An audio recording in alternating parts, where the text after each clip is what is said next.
dan kubur akan dibangkitkan. Semua yang ada di dalam tanah ini akan bangkit. Alimat nafsum ma qaddamat wa akharat.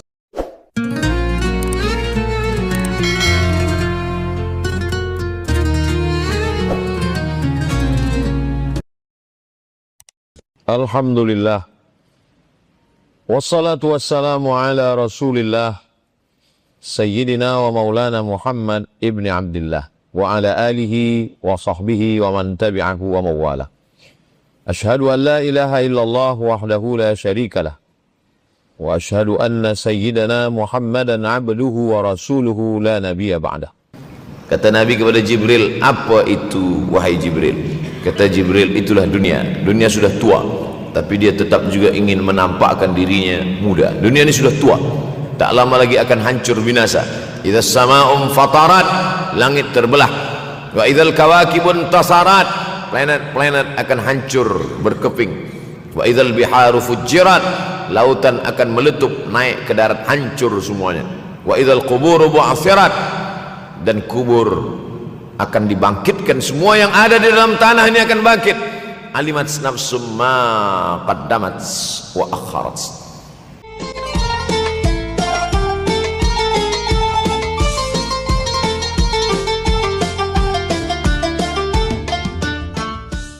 Akhir zaman. Kalau ada akhir tentu ada awal. Ada setengah kelompok mengatakan dunia ini tiada berawal, tiada berakhir. Kata dia, dunia ini qadim, sama seperti Allah subhanahu wa ta'ala. Kalaulah dunia ini qadim, tentu ada dua yang qadim, ada dua yang kekal abadi.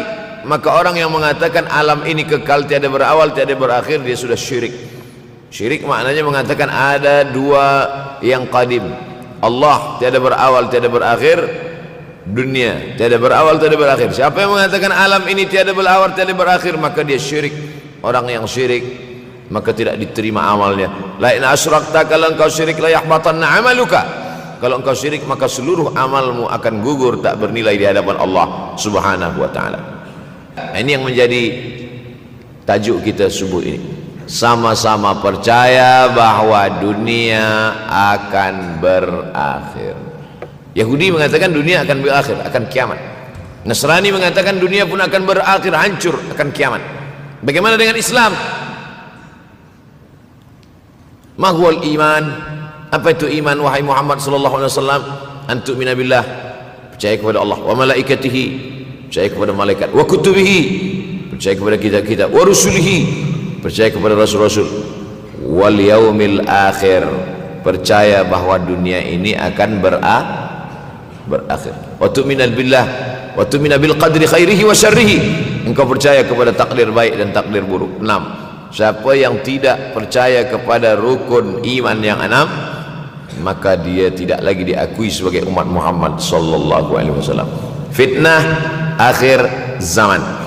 Saya nak menjelaskan tajuk kita subuh ini. Fitnah, terjadi banyaknya siksa-siksa. Akhir zaman, di ujung zaman. Menunjukkan dulu ada awal zaman, sekarang ada akhir zaman. Ada awal masa dunia, kita sekarang sudah berada di ujung dunia. Manakala Nabi Muhammad SAW Isra dan Mi'raj, dia melihat dalam perjalanan Isra Mi'raj itu ada seorang perempuan tua yang sedang bersolek. Jadi perempuan tua bersolek ini sudah nampak Nabi sejak masa Isra Mi'raj lagi. Jadi jangan terkejut bila sekarang nampak ada orang tua bersolek. Dah lama dah. Kata Nabi kepada Jibril, apa itu wahai Jibril? Kata Jibril, itulah dunia. Dunia sudah tua, tapi dia tetap juga ingin menampakkan dirinya muda. Dunia ini sudah tua, tak lama lagi akan hancur binasa. Idza sama'um fatarat, langit terbelah.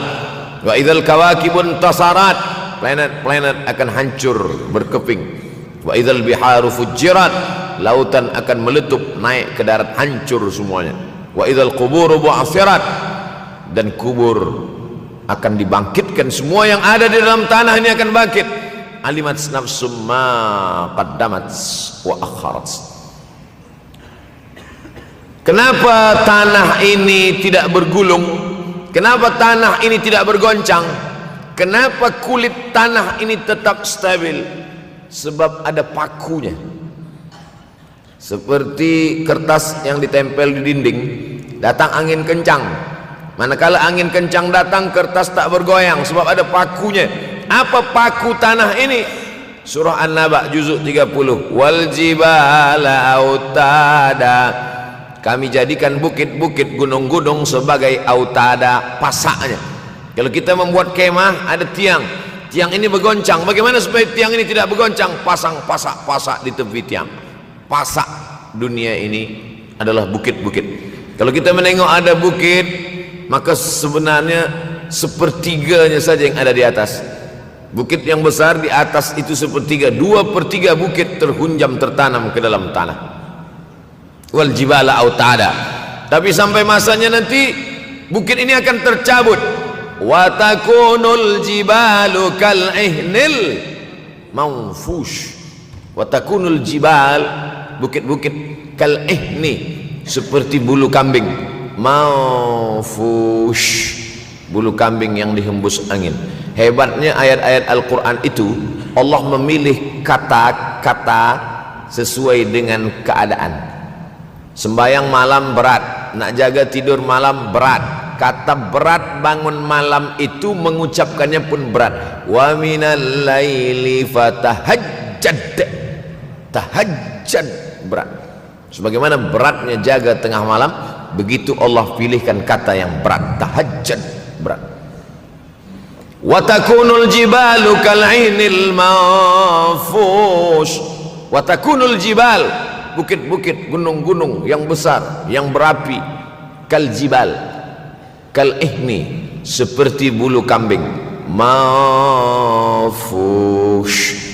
Nun berjumpa dengan fa mengeluarkan angin, shin pun menghembuskan angin. Ambil bulu kambing, letakkan di tapak tangan, kal ihnil manfush. Sebagaimana terbangnya bulu kambing dari tapak yang dihembus angin, begitulah gunung-gunung akan tercabut. Kalau gunung-gunung yang besar, gunung yang dari batu, gunung yang berapi, yang mengeluarkan lahar, itu tercabut dari tanah seperti bulu kambing dihembus angin, bagaimana agaknya kita nanti? Tak tahu entah macam mana. Macam butiran debu-debu, macam butiran tepung yang dihembus angin kencang. Wataran nasa sukara, selepas gunung-gunung itu tercabut lalu tanah ini bergoncang, kau lihat manusia macam mabuk. Wataran nasa sukara, kau pandang manusia macam mabuk. Wa mahum bisukara, mereka tidak mabuk. Mereka berjalan bergoncang bukan kerana mabuk, walakin azaballahi syadid, kerana azab Allah itu amat sangat kuat. Oleh sebab itu dianjurkan membaca tafsir juzuk 30. Syekh Muhammad Abduh, tafsir Al-Munir, tafsir Al-Manar yang ditulis oleh muridnya, dia bagi tazkirah saja, dia tak ada menulis, tapi kemudian muridnya Rashid Ridha menulis, itulah dia tafsir Al-Manar. Dia tidak memulai tafsir dari juzuk 1 Al-Baqarah, tapi dia mulakan juzuk 30. Sebab apa? Sebab mengkaji juzuk 30, amma yatasaalun 'anil naba'il 'azim alladhi hum fi mukhtalifun kalla saya'lamun, bercerita tentang hari kiamat. Orang kalau sudah bercerita tentang hari kiamat, datang rasa takut, datang rasa cemas, datang rasa khawatir, kita akan mati, dunia akan binasa, apa yang akan kita bawa? Selepas dia mengkaji juzuk 30, datanglah semangatnya, khusyuklah dia solat, datang semangatnya beribadah, datang hilang rasa cinta harta, dia akan berwakaf, berinfak, bersedekah. Maka fitnah akhir zaman ini perlu dikaji selalu supaya kita mendatangkan khusyuk dalam hati, takut dalam hati, ridha menerima keputusan Allah Subhanahu wa taala. Fitnah akhir zaman. Hadis yang saya pilih diambil dari kitab Sahih Al-Bukhari.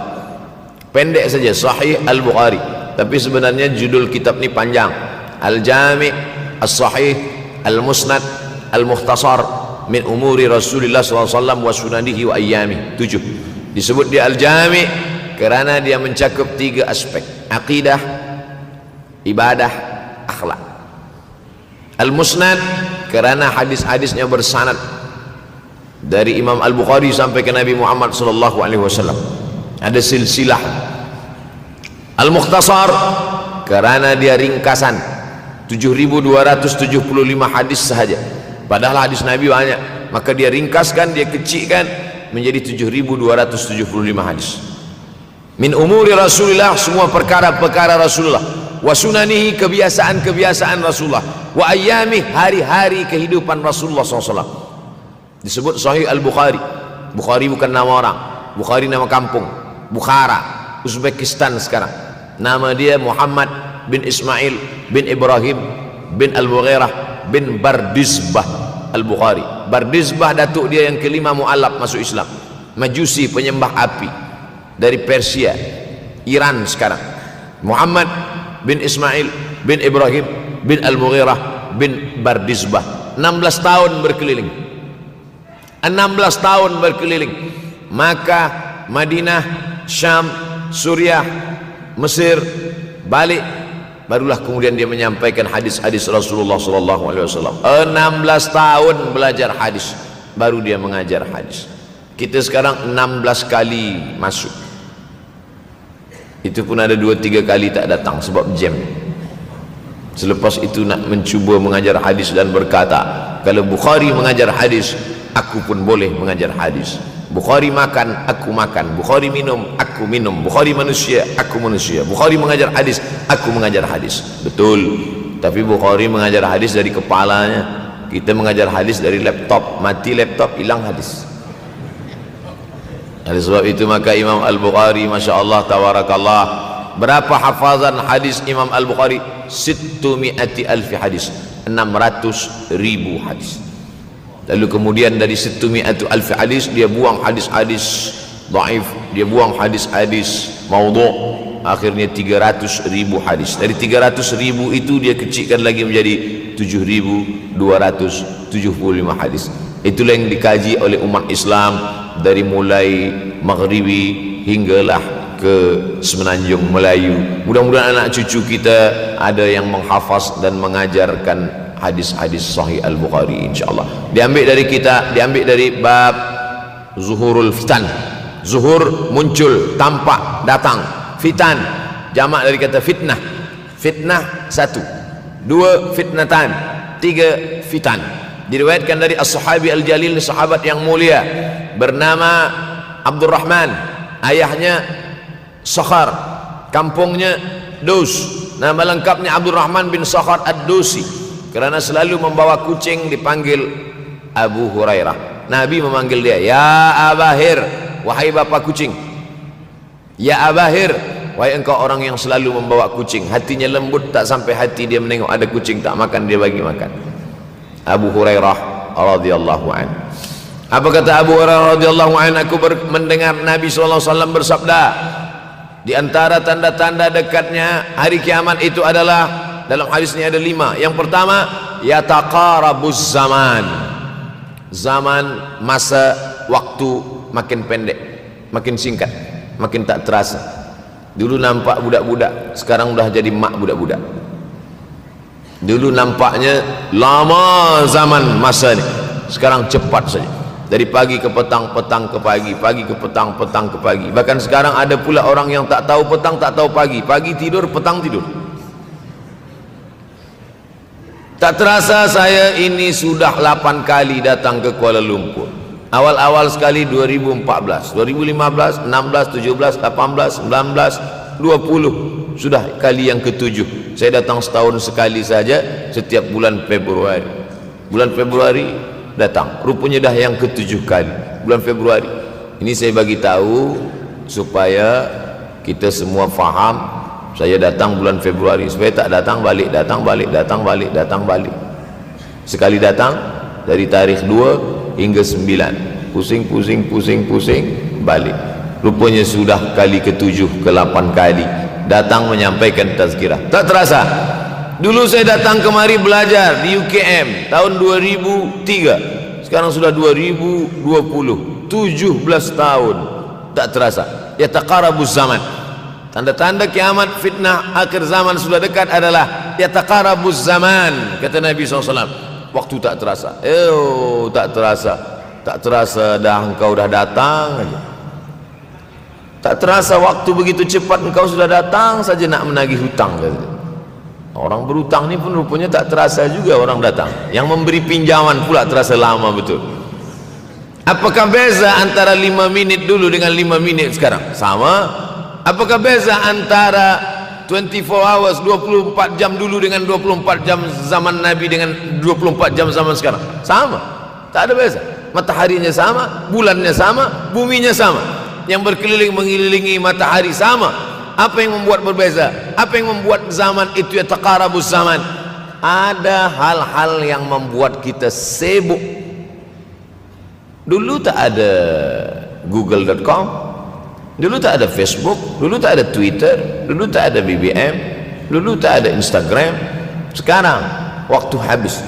Bila kita tanya orang mana yang lebih lama, 5 minit atau 50 menit, semuanya sepakat mengatakan 50 menit lama, 5 menit kejam.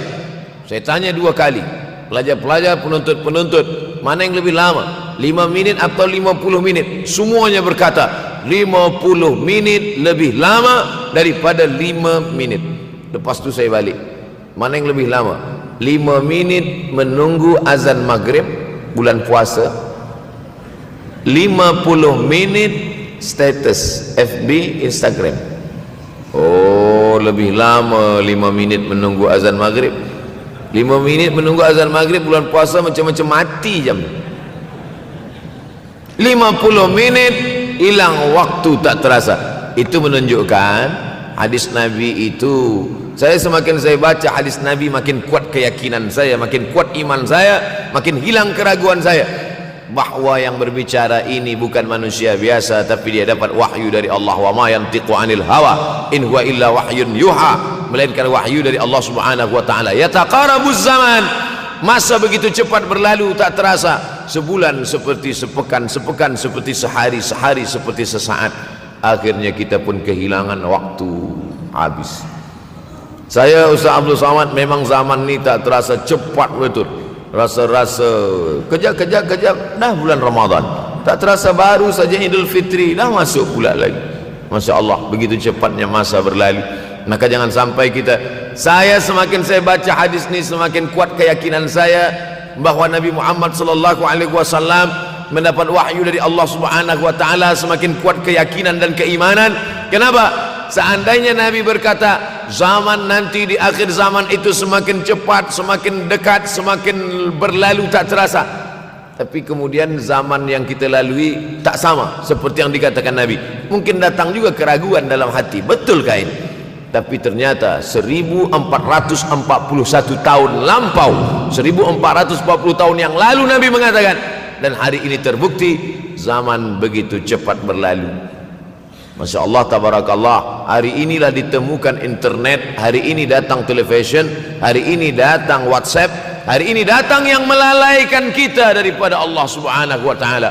Sehingga waktu datang sembang-sembang, cerita-cerita, tengok ini, update ini, tulis ini, tengok ini, pandang ini, habis waktu berlalu. Padahal waktu inilah yang akan ditanya oleh Allah Subhanahu wa taala. 6 kali Allah bersumpah demi waktu. Terbit fajar, wal fajri wa layalin ashr, masuk waktu subuh. Was subhi idza tanaffas, masuk waktu duha. Wad duha wal laili idza saja, masuk waktu siang. Wan nahari idza tajalla, masuk waktu asar. Wal asri innal insana lafi khusr, masuk waktu malam. 2 kali Allah bersumpah demi waktu malam. Wal laili idza saja wal laili idza yaghsha. Kenapa hadis ini yang Ustaz bahaskan? Kami nak mendengar hadis tentang Dajjal dah lahir atau belum? Dajjal dah hadir. Mana bukti Dajjal dah hadir? Kurma bisan tidak lagi berbuah. Bila kurma bisan tidak berbuah, Dajjal dah nak datang. Kurma bisan sekarang sudah berkurang, tak berbuah. Lalu kemudian apa lagi? Ain Zuhar, mata air dari Ain Zuhar sudah kering, sudah kering. Oleh sebab itu, tapi manakala dulu datang Habib Umar bin Hafiz, saya hadir majlis itu, adalah seorang bertanya, Habib, ya, Imam Mahdi dah lahir atau belum? Saya tengok Habib menjawab, sepertinya dia macam tak suka pertanyaan. Kata dia, kita tak perlu mencari-cari dia dah lahir atau belum, kampung dia di mana, dia lahir di hospital mana, dia tak perlu. Yang perlu kita siapkan adalah iman dan takwa pengetahuan kita, supaya kita jangan sampai terkecoh, supaya kita boleh membezakan mana hak, mana batil, mana betul, mana salah, mana lurus, mana bengkok, mana hitam, mana putih. Sehingga dengan istiqomahnya kita beribadah ini, kita boleh membezakan mana Al-Masih yang original, yang asli, mana Al-Masih Ad-Dajjal. Makanya tadi sebelum salam kita berkata, Allahumma inni a'udzubika min azabi jahannam wa min azabil qabri wa min fitnatil mahya wal mamat wa min syarri fitnatil masihid dajjal. Membaca, menghafaz 10 ayat di awal surah Al-Kahfi. Siapa yang menghafaz 10 awal ayat, hadis lain mengatakan 10 akhir, 10 awal 10 akhir, elok dua-duanya. Tapi Masya Allah, tabarakallah, anak-anak kita yang pakai jubah, pakai sorban putih ini, daripada tahfiz Quran, mereka tidak hanya menghafaz 10 awal 10 ujung, dari awal sampai ujung dia hafaz 30 juzuk dia hafaz. Mudah-mudahan anak-anak kita penghafaz Al-Quran. Allahumma ja'al abna'ana wa banatina min huffazil Quran wal hafizat. Jadikan anak-anak kami menjadi para penghafaz Al-Quran ya Allah, supaya selamat dia daripada fitnah Al-Masih Ad-Dajjal. Tapi saya pilihkan hadis tentang yang 5 ini. Dengan 5 ini kalau kita amalkan, insya Allah Allah akan selamatkan kita dari fitnah akhir zaman ini. Yang pertama, manfaatkan waktu, kerana waktu di akhir zaman ini yataqarabuz zaman, kerana waktu semakin dekat tak terasa hilang berlalu. Maka isilah waktu ini dengan ibadah. Jangan sampai ada waktu yang kosong. Duduk sejenak kosong berselawat, Allahumma salli ala sayyidina Muhammad wa ala ali sayyidina Muhammad, Allahumma salli ala sayyidina Muhammad wa ala ali sayyidina Muhammad. Sempat-sempatkan ambil wuduk solat duha walau 2 rakaat. Sempat-sempatkan sebelum tidur malam solat witir 3 rakaat, supaya tidur kita sentiasa dalam wuduk dan kita sempat solat witir. Andai mati kita malam itu, insyaallah mati dalam keadaan husnul khatimah. Usolli sunnatal witri 3 rakaatin lillahi ta'ala. Nanti malam jaga tidak witir lagi, hanya tahajud saja. Sempat-sempatkan solat tahajud. Elok amat sangat baik solat wuduk 2 rakaat. Usolli sunnatal wuduk raka'ataini lillahi ta'ala. Selepas solat wuduk, solat sunat taubat. Usolli sunatat taubat raka'ataini lillahi ta'ala. Selepas solat sunat taubat, solat sunat hajat. Usolli sunatal hajat. Selepas itu barulah solat sunat tahajud 8 rakaat. Nak tambah lagi 10, 12, 14, elok, tak salah, karena dia tiada batasan. Adakah sahabat Nabi yang melakukan ini? Ada. Qatadah bin Nu'man dari selepas Isya sampai azan subuh. Imam Ahmad bin Ambal dari selepas Isya sampai azan subuh. Bahkan mereka menghatamkan Al-Quran dalam tahajud mereka. Maka bahkan ada imam yang disebut dengan As-Sajjad, kerana banyak sujud kepada Allah Subhanahu wa ta'ala. Kerana akhir zaman ini godaan begitu besar. Dulu orang tengah malam tahajud, jam 2 malam, jam 3 malam dia bangun, kerana dia membaca hadis sab'atun yudhilluhumullah, ada 7 golongan yang mendapatkan naungan Allah, yauma la dhilla illa dhilluh, hari itu tak ada naungan kecuali naungan Allah. Rajulun, ada seseorang, zakarallah, dia berzikir mengingat Allah, khalian, di tengah malam tak ada manusia, fafadat ainahu, menetes air mata. Maka yang pertama ini, jangan sampai kita kehilangan waktu, kerana waktu, al-waktu kasaif, waktu ini seperti pedang, illam taqta'hu qata'aka. Kalau tidak kau patahkan dia, kalau kau dapat pedang, patahkan. Sebab kalau tidak kau patahkan, dia yang akan memotong engkau, mematahkan tulang-tulang engkau. Waktu ini kalau tidak kita manfaatkan, kita akan ditanya tentang waktu, kemana saja waktu yang sudah kau pakai. Inna sam'a, pendengaran, wal basar, penglihatan, wal fuad, hati, kullu ulaika kana anhu mas'ula. Semua akan disoal, semua akan diminta tanggungjawab di hadapan Allah. Kemana waktu yang sudah aku bagi dulu engkau pakai? Yang pertama nanti ditanya, la tazulu qadama 'abdin yaumal qiyamah. Kaki anak Adam tidak akan bergeser, tidak akan beralih dari tempat tegaknya pada hari kiamat, hatta yus'al, sampai dia disoal, sampai dia ditanya. La tus'alunna yauma idzin 'anin na'im.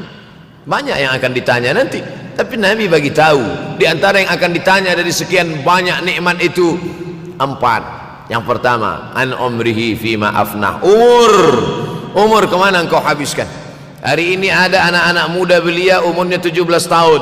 17 tahun habis menghafaz Al-Quran. 17 tahun habis iktikaf dalam masjid. 17 tahun habis berzikir, berjubah, bersorban, mengabdikan ilmu, berkhidmat kepada ulama. 17 tahun habis. Tapi ada pula yang dibalik, 71 tahun habis, rumah office kopi, rumah office kopi, rumah office kopi, batuk mati habis. Apa yang dapat kita bawa menghadap Allah SWT? Yang pertama, yataqarabuz zaman. Yang kedua adalah wa yanqusul ilmu. Ilmu semakin berkurang. Kalau sudah ilmu berkurang, apa yang bertambah? Jahil. Kalau ilmu bertambah, jahil berkurang. Kalau ilmu berkurang, jahil bertambah. Mana ada orang jahil cakapnya didengar orang? Saya dulu awal-awal membaca hadis ini, wa yanqusul ilmu. Ilmu berkurang, jahil bertambah. Rasanya tak mungkin, tak logik, tak masuk akal. Mana ada orang tak berilmu cakap dia didengar? Sekarang baru saya faham. Dulu orang tak berilmu ditinggalkan orang. Sekarang orang tak berilmu, asal dia pandai berbicara, dia akan didengar orang. Bahkan orang jahil pula punya channel. Apa namanya? Jahil.com. Orang jahil punya channel. Banyak pula follower dia daripada follower kita. Banyak pula viewer dia daripada viewer kita. Sebab apa? Sebab yang menyaksikan tiada berilmu, yang berbicara tiada ilmu. Oleh sebab itu maka kita galakkan menuntut ilmu di majlis-majlis ilmu. Untuk apa Abdul Somad sudah berumur 43 tahun pun masih pergi juga lagi ke Sudan belajar? Apa yang nak dicari ini? Tak lain tak bukan, mudah-mudahan kita termasuk orang yang sampai akhir hidupnya mencari ilmu, insyaAllah. Saya datang kemari bukan niat mengajarkan ilmu. Saya datang ke Malaysia tetap niatnya belajar mencari ilmu. Man salaka tariqan, siapa yang melangkahkan kaki melalui suatu jalan, yaltamisu fihi ilman, siapa yang melalui suatu jalan niatnya untuk mencari ilmu, sahalallahu lahu bihi tariqan ilal jannah, dimudahkan Allah jalannya menuju surga. Innallaha la yantazi'ul ilma intiza'an. Innallaha la yanzi'ul ilma intiza'an. Allah kalau mencabut ilmu, bukan macam mencabut pokok kayu dari tanah. La yantazilul ilmu intiza'an. Allah tidak mencabut ilmu macam mencabut pokok kayu dari tanah hingga ke akarnya, tidak. Lalu bagaimana ilmu ini dicabut? Biqabdil ulama. Dengan matinya ulama maka habislah ilmu. Meninggal Imam Syafi'i, berkurang ilmu. Meninggal Imam Nawawi, berkurang ilmu. Meninggal Imam Fulan, berkurang ilmu. Maka yang hadir adalah al-juhala. Yang lebih menakutkan lagi adalah al-juhala bisawbil ulama, orang jahil dengan pakaian ulama. Abdul Somad tidak mengatakan dirinya ulama. Saya selalunya membacakan ayat Quran, membacakan hadis Nabi, menyampaikan fatwa ulama. Tak pernah saya berteramah, bertausiah. Menurut saya, siapa saya? Siapa kita? Syafi'i manusia, saya manusia. Syafi'i boleh berfatwa, saya juga boleh berfatwa. Imam Syafi'i berfatwa Al-Quran 30 juzuk dalam kepala dia. Kita juzuk 30 pun kadang-kadang hilang. Imam Syafi'i balik dari masjid ke rumah, dia tutup telinga. Datang orang bertanya, Syafi'i, ya, kenapa engkau tutup telinga? Sebab bila aku dengar dari masjid ke rumah, semua yang aku dengar masuk tu semua aku ingat. Aku takut dia ingat di dalam, maka aku tutup. Kita yang saya sampaikan tadi pun tak ingat. Oh, ustaz mengejek kami, enggak. Jangankan yang mendengarkan, yang bercakap pun tak ingat. Nasib baik datang orang Jepun mengingatkan kita. Nah, ini nama dia Sony. Manusia ini lupa. Oleh sebab itu maka yang kedua akhir zaman, wa yanqusul ilmu, ilmu makin kurang. Maka bersyukur anak-anak yang dimasukkan ke rumah tahfiz. Kalau ada rumah tahfiz di kampung biasa, kalau ada rumah tahfiz di desa, dusun biasa, tapi ada tahfiz di tengah kota besar Kuala Lumpur, masih ada lagi rumah tahfiz Quran. Siapa yang mewakafkan rumah tahfiz? Siapa yang memberikan beras? Siapa yang memberikan duit? Siapa yang memberikan belanja? Siapa yang mengirimkan ustaz? Masya Allah, tabarakallah. Maka ini semua mudah-mudahan kita istiqamah semuanya, insya Allah. Supaya apa? Supaya lahirlah anak-anak kita yang alim, berilmu. Karena ini makin banyak orang jahil. Al-ftau bi ghairi ilmin, memberikan tazkirah, fatwa tanpa ilmu. Dhalla wa adalla, dhallu wa adallu, sesat, menyesatkan. Kalau setakat sesat saja, ini sudahlah sesat. menyesatkan. Na'udzubillah. Masuk yang ketiga. Yang ketiga adalah wa yanqusul ilmu, setelah habisnya ilmu-ilmu ini semua dicabut oleh Allah Subhanahu wa taala, lalu kemudian setelah ilmu dicabut Allah Subhanahu wa taala, wa yulqas syuh, wa may yuqashuh, sin dengan hak kecil, wa may yuqashuh nafsihi fa ulaika humul muflihun. Siapa yang selamat daripada sifat syuh, itulah orang yang beruntung. Hayya 'alal falah, mari kita menuju keberuntungan, kemenangan. Siapa orang yang menang? Selamat daripada sifat syuh. Ada orang menerjemahkan syuh ini pelit, bakhil. Bakhil ada yang lebih parah daripada bakhil. Syuh. Bakhil ini, bakhil tidak ingin memberikan uangnya untuk orang lain. Itu bakhil. Dia ada uang 10 ringgit, uang itu hanya dia makan saja, dia tak mau walaupun setengah sen kepada orang lain. Itu namanya bakhil. Kalau syuh ini, duit dia simpan, duit orang pula dia makan. Nah, itu syuh. Jadi lebih parah lagi. Oleh sebab itu, kalau sudah ilmu ini dicabut, orang menjadi jahil, maka datang penyakit syuh yang ketiga. Apa itu syuh? Hubbud dunya, hubbul mal, wa tuhibbul mala hubban jamma. Engkau sayang kepada harta amat sangat sayang. Dia pegang semuanya sampai tak meleleh, tak menetes walaupun satu tetes. Akhirnya mereka inilah pendusta-pendusta agama. Ara'aital ladzi yukadzibu biddin, tahukah kamu siapa itu yang mendustakan agama? Fadzalikal ladzi yad'ul yatim, mereka itulah yang membiarkan anak yatim. Wala yahuddu ala ta'amil miskin, dia tidak mempedulikan makanan orang miskin. Sebab apa? Bukan sebab tak ada harta, sebab syuh. Kenapa syuh? Sebab tak ada ilmu, tak ada ilmu tentang akhirat. Dia pegang, dia simpan, mati, habis. Yang dia bawa hanyalah 1, 2, 3 helai kain kafan saja. Itulah mengapa Sultan Turki, Sultan Muhammad Al-Fatih, Sultan Abdul Hamid, coba tengok gambar Sultan Muhammad Al-Fatih, Sultan Abdul Hamid Turki dulu. Sorban dia besar-besar. Saya dulu terkejut, lama saya tengok, kenapa sorban orang Turki ini besar-besar. Lama-lama saya baca, rupanya sorban orang Turki itu kain kafan. Tuan-tuan balik dari sini, beli kain kafan 2 meter, ikatkan kepala, bawa sembahyang supaya ingat mati. Bolehkah menyiapkan kain kafan? Baca kitab Tanbihul Mughtarrin, peringatan bagi orang-orang yang tertipu. Di situ ditunjukkan banyak ulama, bahkan mereka menggali tanah di dalam rumahnya. Malam-malam dia tahajud, selepas tahajud dia duduk di dalam tanah itu supaya terasa bagaimana rasanya mati. Gali tanah 2 meter, masuk ke dalam. Tapi kalau nak buat itu kita saja dengan Allah. Jangan pula, banyak juga orang sekarang udah gali tanah masuk ke dalam, streaming pula.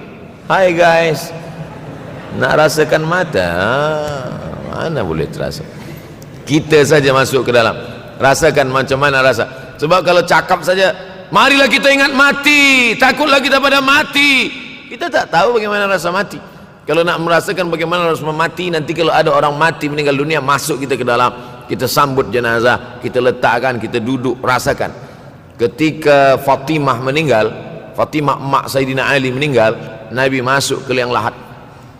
Masuk Nabi ke liang lahat, Nabi berdoa di dalam. Ketika Utsman bin Maz'un meninggal, Nabi masuk ke dalam, Nabi pegang jenazah Utsman bin Maz'un, meleleh air mata Nabi turun ke misai, turun ke janggutnya, turun menetes sampai ke bawah. Merasakan bagaimana rasanya di dalam. Dulu saya pernah berjumpa dengan seorang pemuda, telinga dia pakai anting subang, lalu kemudian saya tengok banyak tato dia. Saya tanya, macam mana cerita awak bertaubat dulu? Mak saya meninggal, Ustaz Abdul Somad. Lepas tu saya tegak di tepi kubur. Macam ada yang menolak saya dari belakang, masuk saya ke dalam. Masa masuk itulah terasa sejuk di kaki, datang rasa takut saya. Makanya kalau ada orang yang sudah kita bagi tazkirah, bagi nasihat tak juga, nanti ada orang meninggal, bawa dia agak dekat, senggolkan sikit, jatuh. Gitu caranya supaya kita terasa mati ini, supaya apa? Hilangkan penyakit syuh, cinta harta, takut mati, dan membuat kita menjadi bakhil, pelit. Na'udzubillah. Yang keempat, wa tazharul fitan. Ini yang terkait dengan tajuk kita yang keempat, wa tazharul fitan. Banyaklah fitnah, siksa. Dulu masa saya kelas 1 madrasah tahun 1990, berkumpullah kami bersama-sama dengan cikgu mengkaji masalah apa? Masalah Bosnia Herzegovina, mengamuk Slobodan Milosevic, menghancurkan umat Islam di Bosnia. Sampai ada yang meminta fatwa kepada Syekh Yusuf Al-Qardawi, bolehkah perempuan yang perempuan Bosnia yang dirogol tentara Serbia hamil, bolehkah dia menggugurkan anaknya? Kata Syekh Yusuf Qardawi, tak boleh.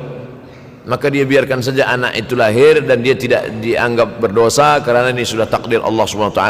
Bagaimana mereka dibunuh? Maka makin banyaklah. Selepas Bosnia datang pula yang terjadi di Rohingya, di Uighur. Umat Islam berkumpullah, presiden-presiden negeri Islam di Kuala Lumpur. Erdogan datang, kumpul semuanya membahas bagaimana nak menolong Muslim Uighur. Rupanya umat Islam pun tak sanggup nak menolong. Apa yang boleh dilakukan di Uighur? Berdoalah umat Islam. Rupanya Allah kalau mau menolong mudah saja Allah menolong. Tidak datang rudal skat, tidak datang tentera, tidak datang senjata, cukup datang corona, selesai. Allah Subhanahu wa taala, wa makaru wa makarallah. Mereka membuat tipu daya, Allah balas dengan tipu daya yang lain. In tansurullah, kalau kau tolong, ittaqu da'watal mazlum, takutlah kamu terhadap doa orang-orang yang teraniaya. Fa innahu laisa bainahu wa bainallahi hijab, karena di antara dia dengan Allah tak ada hijab sama sekali. Wa tazharul fitan, banyaklah fitnah. Yang terakhir, yang kelima, wa yaksurul haraj, banyak terjadi haraj, kata Nabi. Sahabat pun bertanya, ya Rasulullah, wa mal haraj, apa haraj itu ya Rasulullah? Kata Nabi SAW, al haraj al qatlu, nanti di akhir zaman itu akan banyak pembunuhan.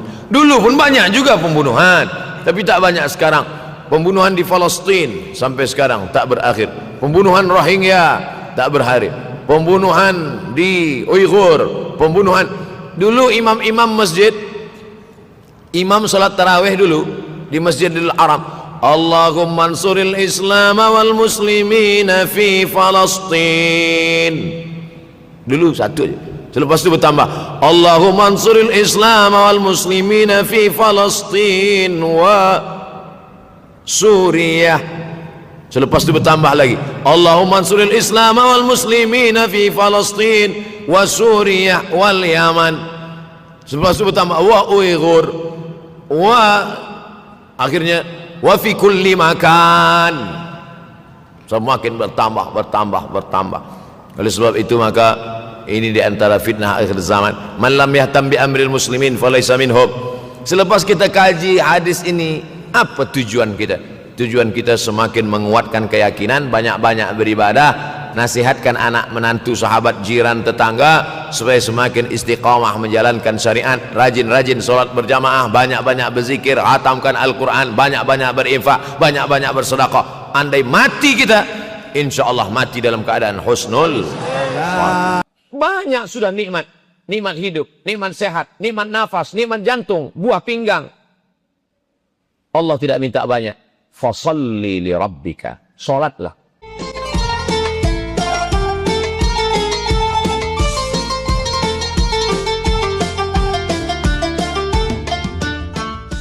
Alhamdulillah, wassalatu wassalamu ala rasulillah, Sayyidina wa maulana Muhammad ibn Abdullah, wa ala alihi wa sahbihi wa man tabi'ahu wa mawala. Ashhadu an la ilaha illallah wahdahu la syarika lah, wa ashhadu anna sayyidana Muhammadan abduhu wa rasuluhu la nabiyya ba'dah. Allahumma salli ala sayyidina Muhammad وعلى آله وصحبه وبارك وسلم. قال الله تعالى في القرآن العظيم وهو أصدق القائلين: أعوذ بالله من الشيطان الرجيم. يا أيها الذين آمنوا اتقوا الله حق تقاته ولا تموتن إلا وأنتم مسلمون. وقال تعالى في آية أخرى: يا أيها الذين آمنوا اتقوا الله وقولوا قولا سديدا يصلح لكم أعمالكم ويغفر لكم ذنوبكم ومن يطع الله ورسوله فقد فاز فوزا عظيما. عباد الله، أوصيكم ونفسي بتقوى الله وطاعته فقad fazal muttaqun. Hadirin jamaah Jumat yang dimuliakan Allah Subhanahu wa taala. Seandainya ada orang yang lahir di hutan, lalu bapak ibunya mati, meninggal dunia, dia hidup sebatang kara, dibesarkan oleh alam, apakah dia akan bertuhan? Jawabannya, dia bertuhan tapi tidak beragama. Karena di dalam hutan tidak ada yang mengajarkan agama. Tapi bertuhan pasti. Karena bertuhan adalah fitrah, naluri, sifat bawaan manusia. Orang kalau dia lahir tanpa ada ayah, tanpa ada ibu, tidak ada guru, dia pasti akan makan. Nanti kalau dia lapar, dia akan mencari sendiri, semua akan dia makan. Dapat pisang, dia makan pisang. Dapat bambu, dia makan bambu. Dapat rumput, dia akan makan rumput.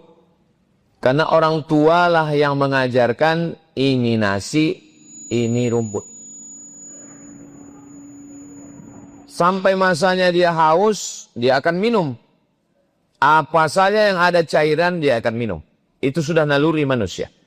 Dan sampai pada usia remaja, dia pun akan menyalurkan libido seksual, kebutuhan biologis. Begitu juga dengan bertuhan. Sampai masanya dia akan merasa bahwa dia makhluk yang lemah. Ada yang maha kuasa, tapi dia tidak tahu namanya apa, bagaimana cara menyembahnya, tapi dia meyakini bahwa itu ada. Maka dia akan bertuhan, tapi dia tidak beragama, karena tidak ada yang mengajarkan agama kepada dia. Inilah yang dituliskan oleh seorang filosof bernama Ibnu Tufail. Ibnu Tufail menulis sebuah kitab berisi novel fiksi ilmiah berjudul Hayy bin Yaqzan. Hayy artinya hidup, Yaqzan artinya jaga. Hayy bin Yaqzan, jaga anak hidup. Dia dilahirkan di hutan, ayah ibunya meninggal, dibesarkan oleh gorila. Dan pada akhirnya setelah remaja dia berpikir, dari mana aku datang? Mungkinkah aku manusia lahir dari seekor makhluk monyet besar? Siapa yang menghidupkan? Lalu kemudian suatu hari gorila yang membesarkannya itu mati. Dan dia melihat tiba-tiba nafas terhenti, detak jantungnya pun stop. Dan pada akhirnya mati membusuk. Kemana ruhnya? Apa yang terjadi dengannya? Sampai akhirnya dia keluar dari hutan dan dia bertemu dengan ulama. Akhirnya dia bersyahadat masuk Islam.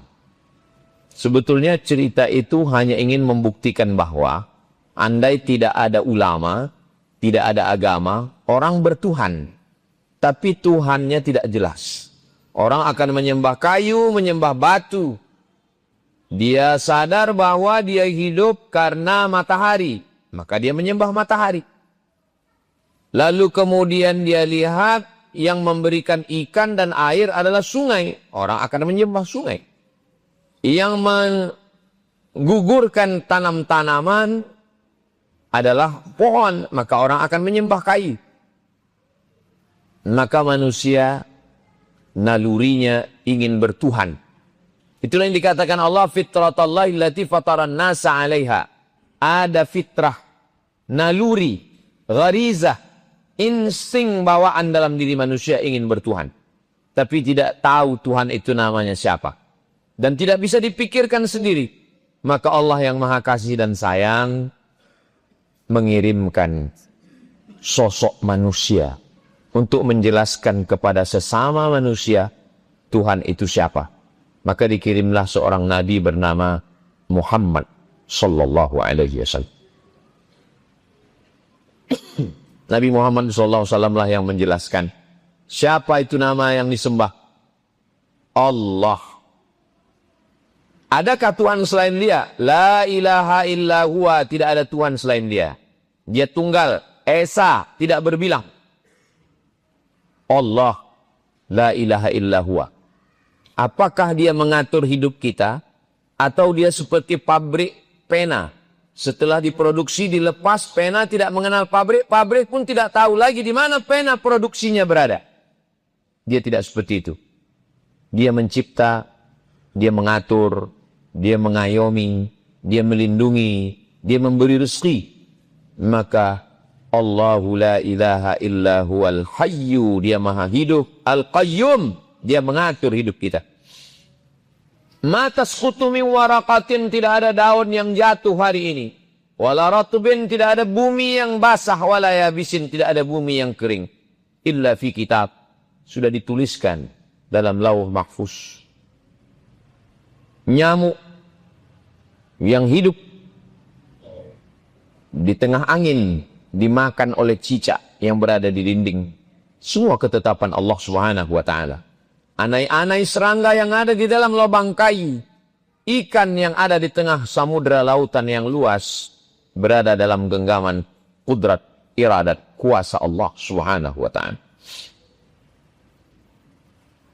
Allahu la ilaha illa huwal hayyul qayyum. Apakah dia lelah? Apakah dia capek? Apakah dia letih? Apakah dia mengantuk? La ta'khudhuhu sinatun wala naum. Kalau memang dia ada, sehebat apa kekuasaannya? Lahu ma fis samawati wa ma fil ardh. Adakah yang bisa menolong selain dia? Adakah sekutunya?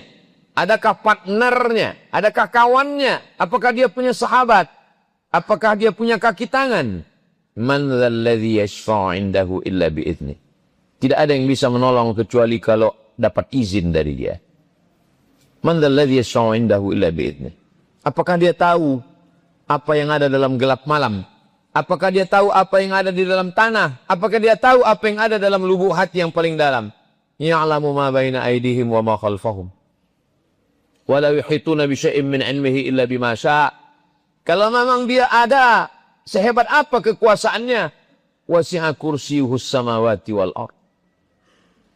Sulitkah bagi dia mengatur hujan, panas, matahari, bintang gemintang, planet?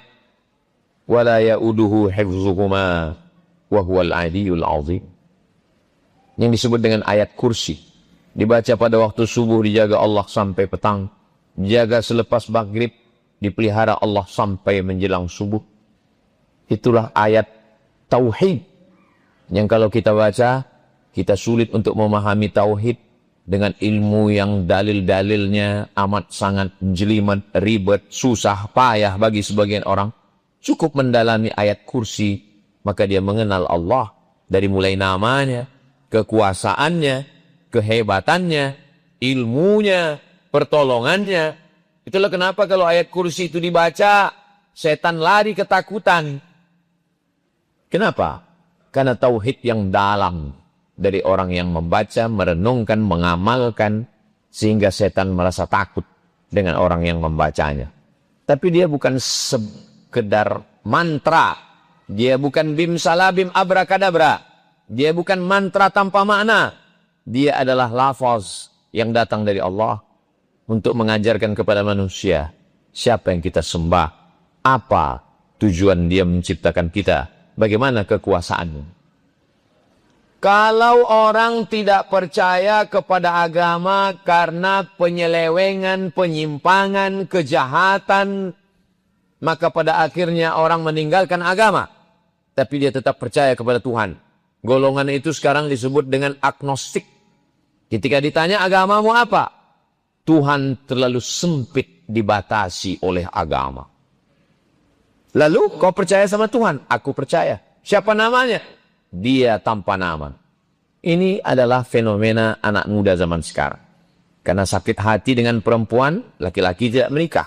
Karena sakit hati dengan laki-laki, perempuan tidak menikah. Karena sakit hati dengan anak, lalu muncullah kelompok orang yang tidak mau punya anak. Karena takut anaknya durhaka. Sakit hati dengan tokoh agama, lalu tidak mau beragama. Tapi percaya kepada Tuhan. Golongan agnostik. Islam datang. Dalam agama Islam tidak ada manusia suci. Semua manusia bisa silap, bisa salah, bisa berdosa. Satu-satunya yang tidak mungkin salah adalah Nabi Muhammad SAW. Kenapa Nabi tidak boleh salah? Karena kalau dia salah berarti wahyunya salah. Kalau dia salah berarti firman salah. Kalau dia salah berarti ajarannya salah. Wallahu ya'simuka minan nas. Nabi itu terpelihara. Dia tidak mungkin salah. Dia tidak ditinggalkan Allah. Ma wadda'aka rabbuka wa ma qala.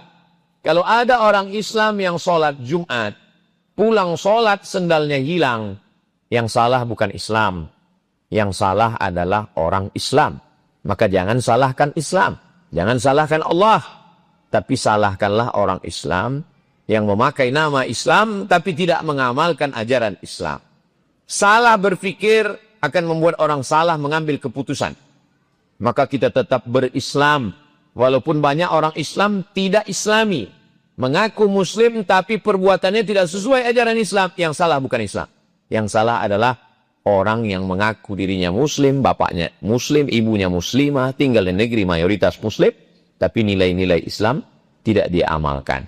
Lalu kemudian orang menyalahkan Islam karena perbuatan orang Islam. Al-Islam mahjubun bil muslimin. Islam ini terhalang cahayanya karena perbuatan orang Islam itu sendiri. Bersyukurlah orang-orang barat yang belajar Islam dari internet. Dia download Al-Quran, dia terjemahkan ke dalam berbagai bahasa, dia fahami, masuk Islam. Setelah masuk Islam, sholat di masjid. Pulang dari masjid, barang yang dia letakkan hilang. Setelah itu dia ucapkan, Alhamdulillah, aku masuk Islam, bukan karena melihat orang Islam, tapi karena belajar Islam dari sumbernya. Bersyukurlah kita yang masih bisa belajar dengan ulama yang benar, yang ahli sunnah wal jamaah. Al-ulama warathatul anbiya. Kenapa kalau orang tidak bertuhan? Tidak ada orang yang tidak bertuhan. Datanglah seorang mulhid ateis yang mengaku tidak bertuhan, menjumpai Imam Abu Hanifah. Imam mazhab pertama, Imam Hanafi, meninggal tahun 150 Hijrah di Kufah, Irak. Hanafi, aku tidak percaya kepada Tuhan. Imam Hanafi tidak membacakan ayat. Tuhan saja dia tidak percaya, apalagi ayat Quran. Imam Hanafi tidak pakai hadis Nabi. Tuhan saja dia tidak percaya, apalagi Nabi, apalagi hadis Nabi. Mereka tidak bisa diajak berdalil. Lalu Imam Hanafi mengajaknya berfikir. Seandainya kau naik perahu. Perahumu sampai di tengah laut. Dipukul ombak, dihempas gelombang, karangnya tajam, angin puting beliung, perahumu hancur berkeping. Tinggal hanya satu keping kayu. Dan tanganmu memeluk keping kayu di tengah laut yang tak bertepi. Bumi tidak nampak, kakimu tidak menginjak, tanganmu tidak berpegang. Coba tanya lubuk hatimu yang paling dalam. Adakah di sana dia yang maha kuasa selain engkau? Jawab dengan jujur. Orang itu menjawab, ya, pasti aku merasakan ada yang maha kuasa. Itulah Tuhan. Di sana kita sedang susah. Kita tidak putus asa. Ada yang maha kuasa. Tapi kita tidak tahu namanya siapa. Maka datanglah Nabi yang dikirim Allah menjelaskan namanya. Walillahil asma'ul husna. Allah punya nama yang baik-baik. Fad'uhu biha. Maka serulah dia. Ya Rahman, Ya Rahim, Ya Malik, Ya Kudus, Ya Salam. Ya Mu'min, Ya Muhaimin, Ya Aziz, Ya Jabbar, Ya Mutakabbir, Ya Khariq, Ya Bari, Ya Musawwir, Ya Ghaffar. Kita berdoa meminta, memanggil dia. Dengan namanya yang banyak. Tapi sesungguhnya dia satu. Qul huwallahu ahad. Allah Maha Esa Tunggal. La ilaha illallah. Tiada Tuhan selain Dia. Jadi sesungguhnya orang-orang yang mengaku tidak bertuhan, di lubuk hati mereka yang paling dalam, mereka mengaku ada. Orang yang mengaku tidak bertuhan naik pesawat terbang. Lalu mereka mengejek ada orang berdoa. Subhanalladzi sakhkhara lana hadza wa ma kunna lahu muqrinin wa inna ila rabbina lamunqalibun. Bismillahi majriha wa mursaha inna rabbil ghafurur rahim. Bismillahi tawakkaltu 'ala Allah. Dia mempertawakan orang yang membaca doa. Kata dia tidak ada Tuhan.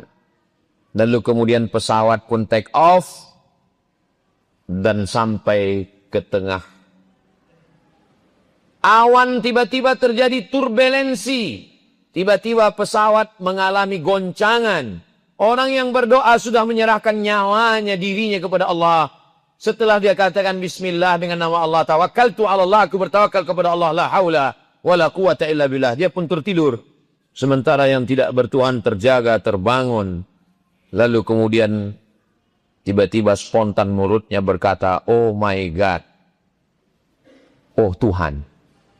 Sesungguhnya tidak sesuai antara mulutnya sebelum ada masalah, setelah ada masalah.